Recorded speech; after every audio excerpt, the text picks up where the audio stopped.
Hello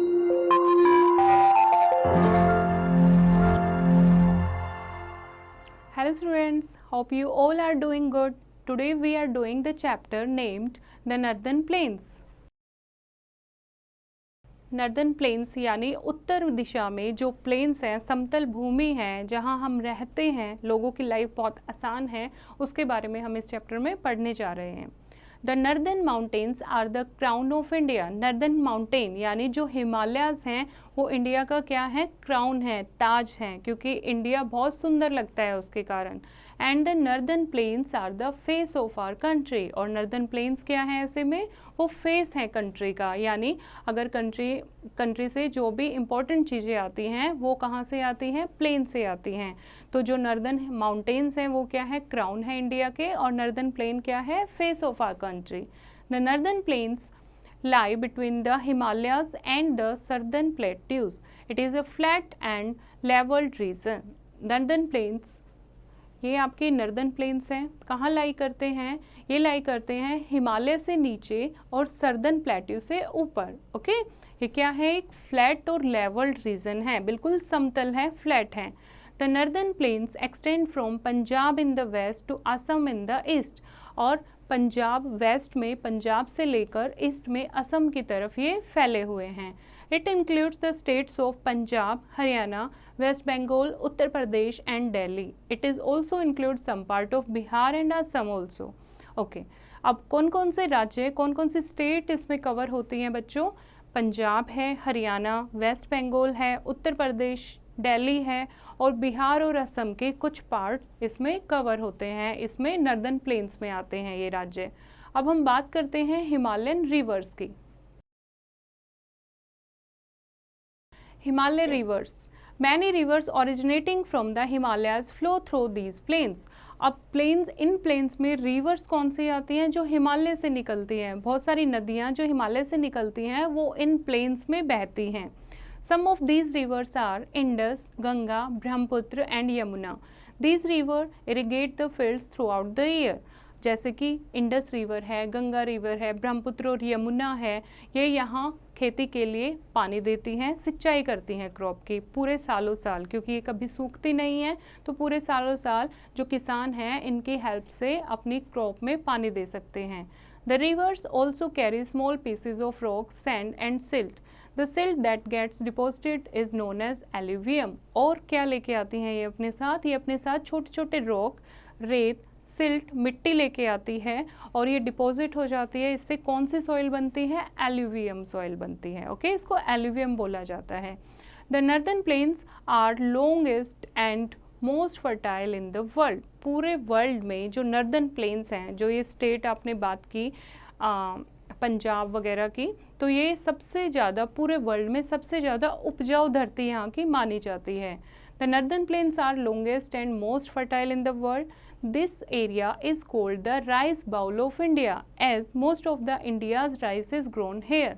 और ये जो एरिया है, ये जो प्लेन एरिया है, इन स्टेट्स की हमने बात की, इनको क्या बोला जाता है? Rice bowl of India. यानी जितना भी इंडिया में चावल ग्रो होता है, चावल उगता है, वो सबसे ज़्यादा नॉर्दर्न प्लेन में ग्रो होता है। तो पूरे वर्ल्ड में इसको एक नाम दिया गया है प्लेन को, rice bowl of India. Okay, now divisions. The Satluj, the Brahmaputra and the Ganga rivers divide the northern plains into 3 river basins. A river basin is an area watered by a river and its tributaries. Divisions में हम बात करते हैं जो 3 नदियां हैं, सतलुज, ब्रह्मपुत्र और Ganga river, इसने 3 पार्ट में डिवाइड कर दिया गया है, 3 बेसिन्स बना दिए गए हैं, और हर एक जो बेसिन है वो अपनी ट्रिब्यूटरीज के साथ वो नदी उसको सर्व करती है, पानी लेकर आती है। ओके, तो हम पहले बेसिन के बारे में बात कर रहे हैं, Satluj river basin. Satluj river basin, the river Satluj along with its main tributary, the Beas, flow toward the southwest through Punjab to join the Indus River in Pakistan.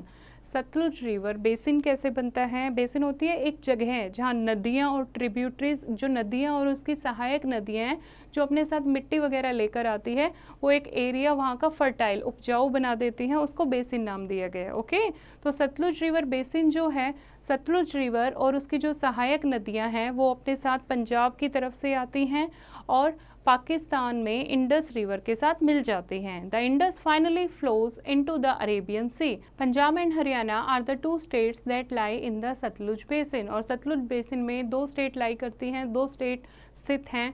कौन कौन से राज्य हैं? पंजाब और Haryana. The Bhakra Nangal dam and built across Satluj helps to generate hydroelectricity. It provides electricity and water for irrigation. The Indira Gandhi Canal, which starts from the Satluj, provides water to many dry areas of Rajasthan. Bhakra Nangal dam जो है built across the Satluj, Satluj पर बना हुआ है, जिससे पानी के द्वारा बिजली हम निकालते हैं, जनरेट करते हैं और ये हमें पूरी स्टेट में वहाँ आसपास इलेक्ट्रिसिटी प्रोवाइड करता है और पानी प्रोवाइड करता है इरिगेशन के लिए, सिंचाई के लिए किसानों को।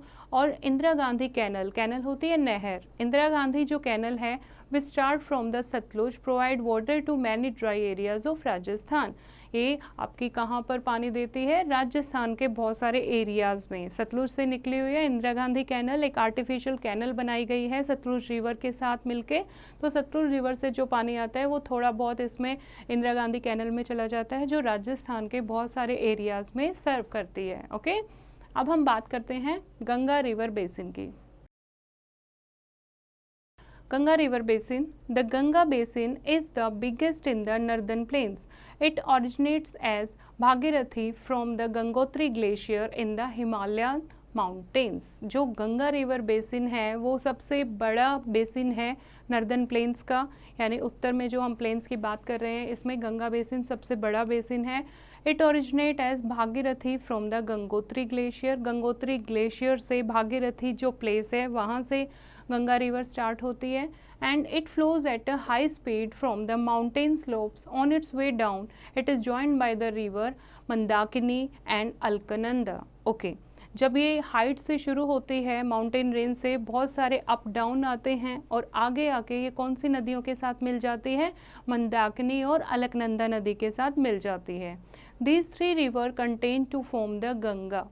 The Ganga enters the northern plains near Rishikesh.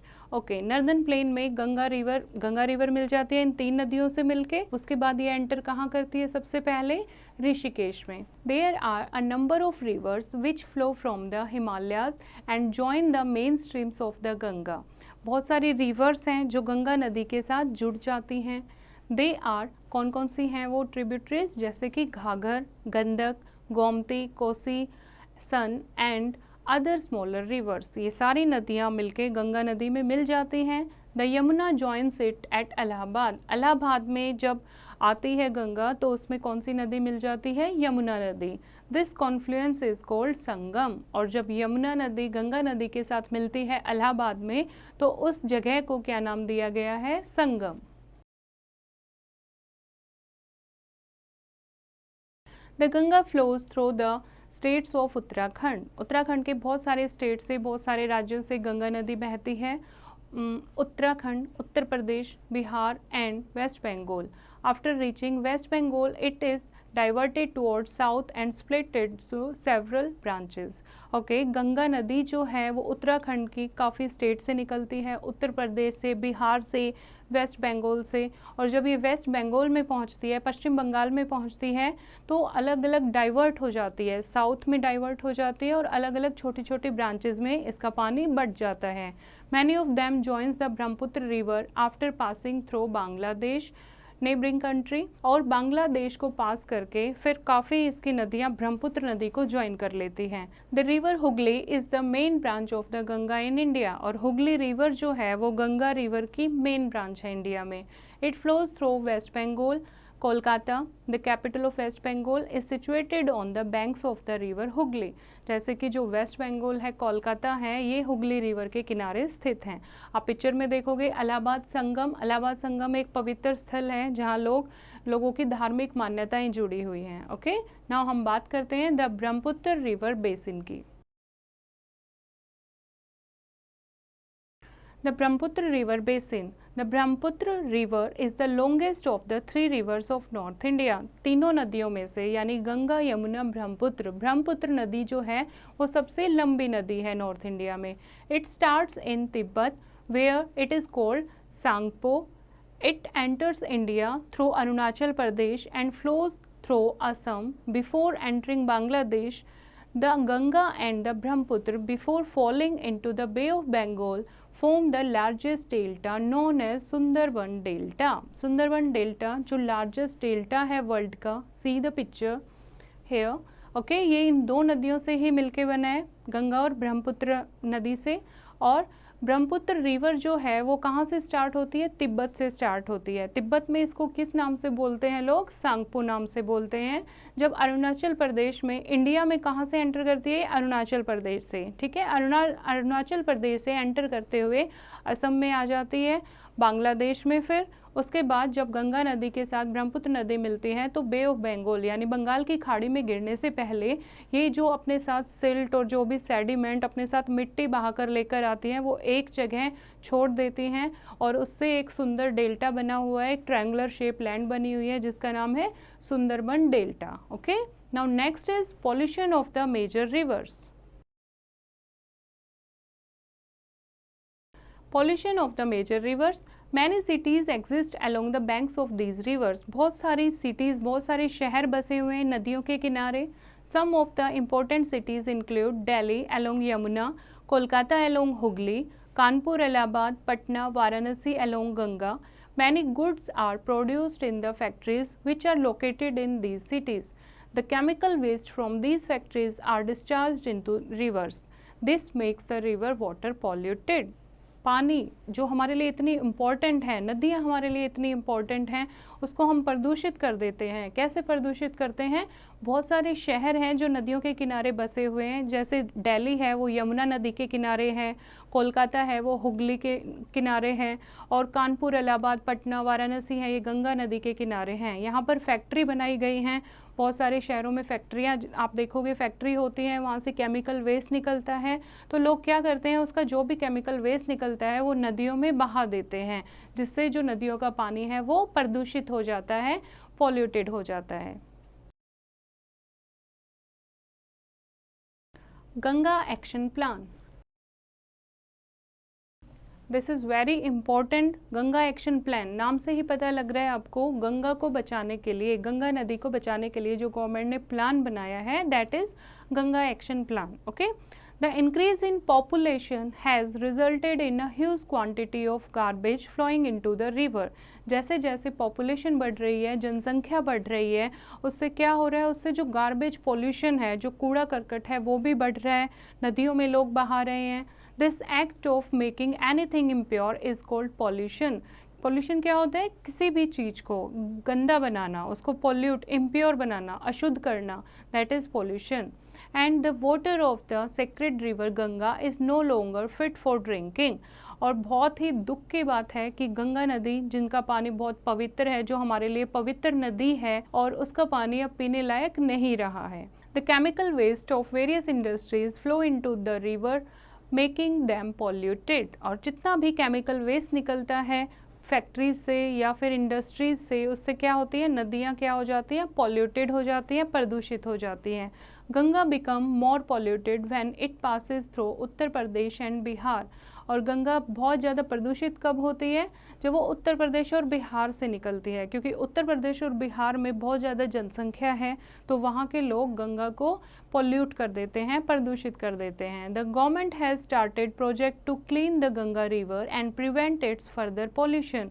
तो गवर्नमेंट ने एक प्रोजेक्ट स्टार्ट किया है ताकि गंगा नदी को सेफ कर सकें और पॉल्यूशन से बचा सकें. This is known as the Ganga action plan. और इस प्लान को नाम दिया गया है गंगा एक्शन प्लान का. Many laws have been passed which prohibit throwing domestic और industrial waste into the river. बहुत सारे रूल एंड रेगुलेशन भी बनाए गए हैं, लोगों को समझाया भी गया है कि जितने भी डोमेस्टिक या इंडस्ट्रियल वेस्ट होते हैं वो नदियों में ना बहाएं, हम अपनी नदियों को प्रदूषित ना करें. तो बच्चे, हमें भी साथ देना है गंगा एक्शन प्लान का, हमें अपनी नदियों को प्रदूषित नहीं करना है, वेस्ट उनमें नहीं डालना है, क्योंकि नदियाँ हमारे लिए बहुत इम्पॉर्टेंट हैं। ओके, तो होप आपको ये चैप्टर अच्छे से समझ आया होगा। इसको एक बार फिर से रीड करेंगे और एक्सरसाइज की प्रैक्टिस आप खुद करेंगे।